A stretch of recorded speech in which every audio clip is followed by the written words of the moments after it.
Hello বন্ধুরা, আসসালামু আলাইকুম। Welcome back to my channel Mohona Sowal. আশা করছি তোমরা সকলেই ভালো আছো। আল্লাহর রহমতে আমিও ভালো আছি। নতুন একটি রেসিপি নিয়ে চলে আসলাম তোমাদের সাথে শেয়ার করার জন্য। আজকে আমি রান্না করব চিকেন বিরিয়ানি। বিরিয়ানি মশলাটা ছাড়াই আমি আজকে রান্না করব। বিরিয়ানি মশলা ছাড়াও কিন্তু বিরিয়ানি রান্না করা যায়, তবে আমি কিভাবে রান্না করব সেটাই তোমাদের সাথে শেয়ার করব। আর মাংসটা হচ্ছে ব্রয়লার মুরগির। আর এখানে আমি ফার্স্টে নিয়ে নিচ্ছি কাঠবাদাম আর কাজু বাদাম আর একটি কাঁচামরিচ। আমি একটু বেশি পরিমাণে নিয়েছি, তবে এখানে 4-5টা করে নিয়ে নিলেই হবে। আর এখানে কিছু কিশমিশ দিচ্ছি। আর এখানে আমি কিছু আদা টুকরো করে কেটে নিব। তো এরপর এখানে আমি ব্লেন্ড করে নিচ্ছি। তো দেখতেই পাচ্ছেন কীরকম হয়েছে। তা আপনারা চাইলে কিন্তু আর একটু ভালোভাবে ব্লেন্ড করে নেবেন বা পাটায় বেটে নিতে পারেন। তবে একটি কথা বলতেই ভুলে গেছি, আমি কাঠ আর কাজু বাদামের সাথে একটি পেঁয়াজও ব্লেন্ড করে নিয়েছি। এরপর আমি এখানে মাংসর পিসগুলো মশলা দিয়ে মাখিয়ে নিব। প্রথমে দিয়ে দিচ্ছি মরিচের গুঁড়া 1 চামচ, হাফ চামচ দিয়ে দিচ্ছি হলুদের গুঁড়ো, হাফ চামচ ধনিয়া গুঁড়ো আর স্বাদ মতো লবণ। এরপর দিয়ে দিচ্ছি যে পেস্ট বানিয়ে রেখেছি সেটাই দিয়ে দিচ্ছি। আর এরপর দিয়ে দিচ্ছি অল্প একটু পরিমাণে জিরা গুঁড়ো। এরপর এখন ভালোভাবে ম্যারিনেট করে আধা ঘন্টার মতো আমি রেস্টে রেখে দিই। এই রেসিপিটি অন্য যে কোনো মুরগি দিয়েই কিন্তু রান্না করা যাবে।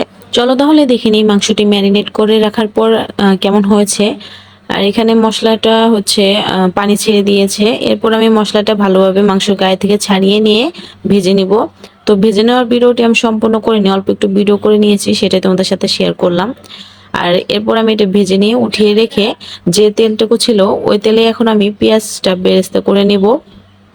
তো বেরেস্তা করার জন্য কিন্তু ফুল আছে পেঁয়াজ ভাজা যাবে না, আস্তে আস্তে কিন্তু ভেজে নিতে হবে। আমার এই রেসিপিটি যদি তোমাদের কাছে ভালো লেগে থাকে অবশ্যই একটি লাইক, সাবস্ক্রাইব, কমেন্ট করে পাশে থাকবে। নিচে থাকা বেল আইকনটি বাজিয়ে দেবে। পেঁয়াজটা ভেজে নেওয়া হয়ে গিয়েছে। বেরেস্তার কালারটা কেমন হয়েছে তোমরা দেখতেই পাচ্ছ। এখন আমি মশলাটা উঠিয়ে নিব যে বিরিয়ানিটা রান্না করব সেটার জন্যই। ফার্স্ট এখানে নিয়ে নিচ্ছি 2 চামচ রসুন পেস্ট, হাফ চামচ আদা পেস্ট। বাদাম কাজু বাদামের পাশাপাশি যেহেতু আমি আদাও দিয়েছিলাম, তো সে কারণে আমি এখানে আদা অল্প একটু দিয়েছি।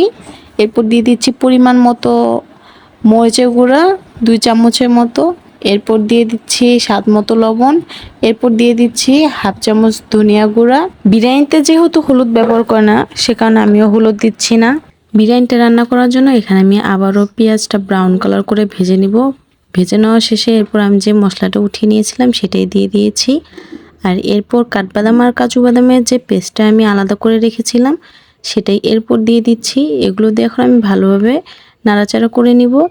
নাড়াচাড়া করে নেওয়ার পর এরপর দিয়ে দিচ্ছি গরম মশলার গুঁড়া, দিয়ে দিচ্ছি 2টি তেজপাতা, 2-3টের মতো লবঙ্গ আর আগেই দারচিনি দিয়ে আমি পেঁয়াজটা ভেজে নিয়েছিলাম। এরপর এগুলো দিয়ে আমি ভালোভাবে নেড়ে চেড়ে নিচ্ছি যতক্ষণ না পর্যন্ত মশলাটা ভালোভাবে কষানো হচ্ছে। এভাবে আমি একটু পরপর নাড়তেই থাকবো যাতে মশলাটা নিচে লেগে না যায়। এভাবেই মশলাটা 5 মিনিটের মতো কষিয়ে নিব। মশলা কষানো হয়ে এসেছে। এরপর দিয়ে দিচ্ছি ব্রয়লার মুরগির 3 পিস মাংসগুলো ভালোভাবে মশলার সাথে নেড়ে চেড়ে মিক্সড করে নিব। এরপর ফিরে আসছি 15-20 মিনিট পরে। এর মাঝখানে আমি হালকা নেড়েও দিয়েছি আর অল্প একটু পানিও দিয়ে দিয়েছিলাম যাতে করে মশলাটা লেগে না যায়। বিরিয়ানি রান্না করার জন্য এখানে আমি নিচ্ছি কালো জিরা পোলাও চাল। আর এটা এখন আমি ভালোভাবে ধুয়ে পানি ঝরিয়ে রেখে দিব। এরপর মাংসটা আমি আবারও ঢেকে দিয়েছিলাম যাতে ভালোভাবে সিদ্ধ হয়ে যায়। বিরিয়ানির এই ভিন্ন রকম রেসিপিটা যদি তোমাদের পছন্দ হয়ে থাকে অবশ্যই কিন্তু বাসায় ট্রাই করবে। বাসায় ট্রাই করার পর আসলে খেতে কেমন হয়েছে সেটাও কিন্তু আমাকে কমেন্ট করে জানাবে। আর মাংসটা রান্না করা শেষে এটা আমি এখন ভালোভাবে উঠিয়ে নিব। উঠিয়ে নেওয়ার পর আমি এখানে দিয়ে দিচ্ছি পোলাও চালগুলো। এখানে আমি হাফ কেজি পরিমাণ পোলাও চাল নিয়েছি। এখন আমি এটা ভালোভাবে মশলার সাথে মিক্সড করে নিব যতক্ষণ না পর্যন্ত ভালোভাবে মশলাটা চালের সাথে মিক্সড হয়ে যায়। এইভাবেই আমি চালটা ভালোভাবে ভেজে নিব। মশলাটার সাথে মিক্সড করা হয়ে এসেছে। এরপর দিয়ে দিচ্ছি কয়েকটা কাঁচামরিচ, যার ভালো লাগে সে দিয়ে নিবে। আর এই বিরিয়ানিটাতে কিন্তু অনেকে বিরিয়ানি মশলা দিয়েও কিন্তু রান্না করে নিতে পারবে। আমার এইভাবে ভিন্নভাবে আজকে রান্না করতে মন চেয়েছে, এই কারণে আসলে রান্না করেছি। আর ঘরে কিছু উপকরণ না থাকলেও কিন্তু এইভাবে রান্না করা যায়। আর এরপর এখানে আমি গরম পানি ফুটিয়ে নিয়েছিলাম বিরিয়ানির জন্য, সেটাই আসলে আমি পরিমাণ মতো দিয়ে দিয়েছি। এরপর এটা ফুটে এসেছে। এরপর এখানে আমি 2 চামচ গুঁড়া দুধ দিয়ে দিয়েছি। আর এরপর চালটা ভালোভাবে ফুটে এসেছে। চালটা আমি একদম একসাথে করে দিয়ে এরপর এখানে আমি মাংসের পিসগুলো উপরে দিয়ে ভালোভাবে ঢাকনা দিয়ে দমে রেখে দিব, যাতে চালটা ভালোভাবে, বিরিয়ানিটা সুন্দরভাবে হয়েও গিয়েছে একদম ঝরঝরে। আর এর উপরে আমি একটু বেরেস্তা দিয়ে ভালোভাবে সুন্দরভাবে একটা প্লেটে বেয়ে নিয়ে সাজিয়ে নিয়েছি। বিরিয়ানিটা খাইতে কিন্তু আসলে দারুণ মজা হয়েছিল। আজকে তাহলে এই পর্যন্তই, ভালো থাকবে বন্ধুরা, দেখা হচ্ছে নেক্সট একটি ভিডিওতে। আল্লাহ হাফেজ।